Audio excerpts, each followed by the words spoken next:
नमस्कार, स्वागत है हमारे YouTube channel Shiv Dwivedi analysis में। आज हम चर्चा करने जा रहे हैं एक ऐसे पुराण की जो भगवान नारायण विष्णु के बाएं चरण कहे जाते हैं। जी हाँ, वैसे तो भारतीय अगर सनातन की बात करें तो अनेक प्रकार के ग्रंथ हैं। यहाँ पर 18 पुराण हैं, 4 वेद हैं, उपनिषद हैं और उसके खंडों को ले लिया जाए तो ऐसे कई श्रृंखलाएं हैं, दर्शन, सांख्य दर्शन, कई तरह की चीज़ें हैं। फिलहाल आज हम उस पुराण की बात करने जा रहे हैं जो भगवान विष्णु का बायां चरण कहलाता है। इसके अलावा हम बात करेंगे कि इस पुराण में आपको बता दें कि अगर आपके घर में या आपके पास समय नहीं है कि आप पुराणों के बारे में पूरी जानकारी कर सकें।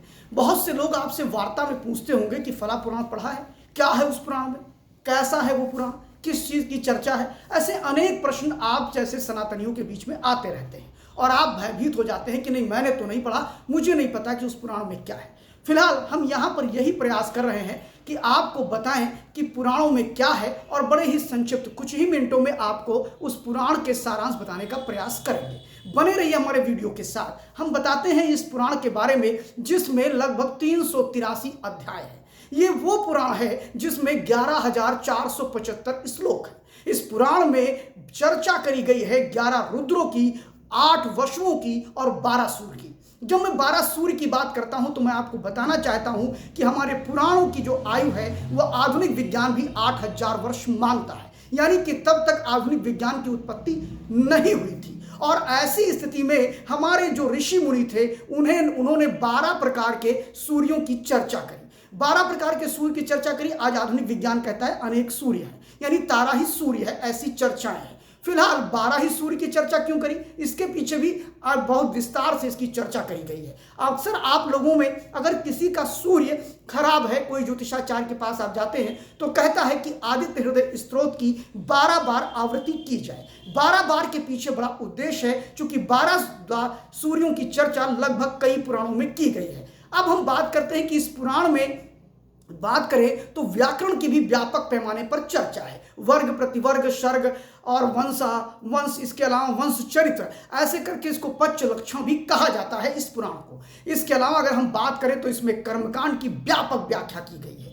और अगर हम बात करते हैं तो देवालय बनाने के क्या लाभ हैं, मुहूर्त, ऐसे अनेक कर्मकांडी विषयों की जानकारी विस्तार में दी गई है। यहीं रुकता है। इसके अगर बात करें तो इसमें एक जानकारी और भी दी गई है, वह है आयुर्वेद की जानकारी।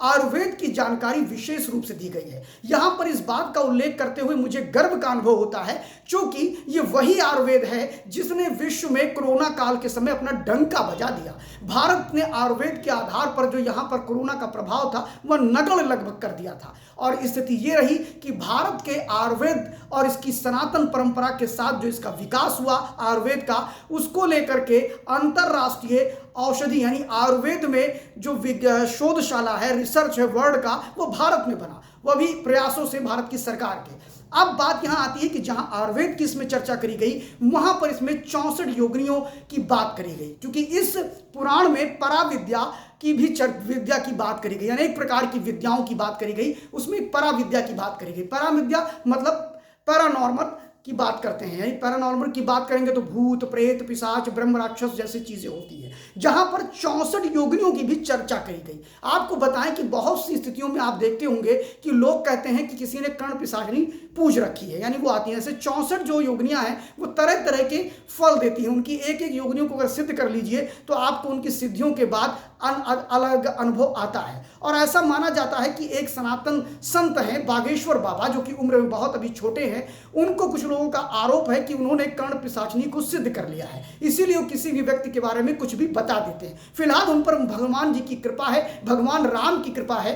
मैं ये नहीं कहता कि उन्होंने कर्ण पिशाचिनी को सिद्ध किया है। फिलहाल इसकी कोई गारंटी नहीं ले सकते, ना मैं ऐसा कोई क्लेम करता हूं कि वो उन्होंने कर्ण पिशाचिनी ही पूजा है। फिलहाल मैं जिस पुराण की चर्चा कर रहा हूं उसमें कर्ण पिशाचिनी से लेकर के 64 प्रकार की योगिनियों की चर्चा करी गई है।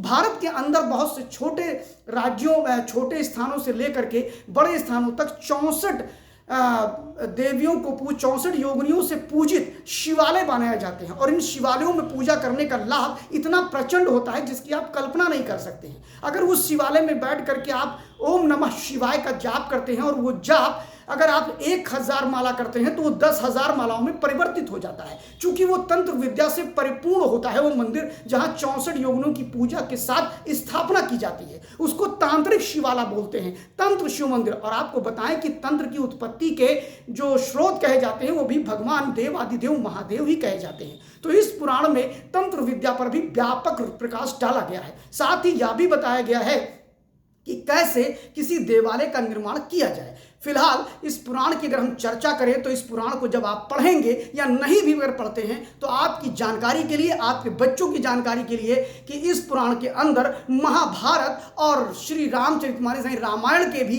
अंश और उनकी कथाओं का वर्णन व्यापक पैमाने पर है। आपने जो महाभारत में कथाएं सुनी होंगी, जो श्री रामचरितमानस में कथाएं सुनी होंगी, रामायण में सुनी होंगी, उसका भी व्यापक पैमाने पर इस पुराण में व्याख्या है। और ऐसे ही अगर हम बात करें तो इस पुराण को स्वयं अग्नि देवता ने वशिष्ठ को अपने मुख से बताया है और उसके बाद इसको हस्तलिखित किया गया है। कहने का मतलब यह है कि इस पुराण में अग्नि देवता ने वशिष्ठ को पुराण के बारे में पूरी जानकारी दी और उसी के बाद इसको लिपिबद्ध किया गया। जी हाँ, ये पुराण है अग्नि पुराण और हमारे 18 पुराणों में से एक पुराण है जिसमें इस प्रकार की व्याख्या की गई। फिलहाल 2 भागों में अग्नि पुराण को 2 भागों में बांट करके पढ़ा जाता है और इस अग्नि पुराण के बारे में यूं तो विस्तृत बहुत सी जानकारियां हैं, लेकिन उन जानकारियों में हम नहीं जाना चाहेंगे। उसका कारण है कि वो बहुत ही लंबा है। संक्षिप्त जानकारी देने के लिए मैंने ये वीडियो बनाया है। अब अगले भी अंक में मैं ऐसे किसी और पुराण के बारे में आपको संक्षिप्त जानकारी दूंगा, जिससे सनातन धर्मी कम से कम अपने पुराण के बारे में उन्हें जानकारी हो कि किस पुराण में किस चीज़ की कैसे व्याख्या की गई है और वह प्रत्युत्तर दे सकें ऐसे सनातन विरोधियों को जो इस प्रकार के उनसे प्रश्न करते हैं कि आपके किस पुराण में क्या लिखा है। फिलहाल हमारे अगले वीडियो को इंतजार करिएगा आप, हम किसी और पुराण के बारे में ऐसी ही जानकारी आपको देंगे। अगर हमारा वीडियो आपको अच्छा लगा हो, पसंद आया हो तो कमेंट बॉक्स में जा करके कमेंट जरूर करें और इस वीडियो को लाइक करें और शेयर जरूर करें। धन्यवाद।